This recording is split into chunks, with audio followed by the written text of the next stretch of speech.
ಬಿಲ್ಲಿನಡಿ ಕಾಣದ ಕಾಂತಿಯನು ಚಿಮ್ಮಿಸಿ ಹೊಮ್ಮುವ ಚೆಲುವಿಗೆ ಎಲ್ಲಿದೆ?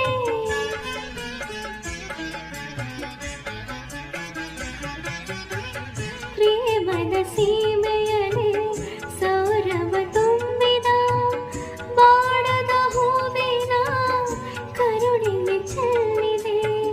ಬಾಳಿನ ಭಾಗ್ಯನೋಕೆ ತೀರ ಸೇರಿ ತೇಲಿ ತೇಲಿದೆ. ಮನಸ್ಸಿನ ರೂಪ ಮಂಗಳ ದೀಪ ಆನಂದ ತಂದಿದೆ. ಹೊಸ ಬಗೆ ಗುಂಗಿನ ನಶೆ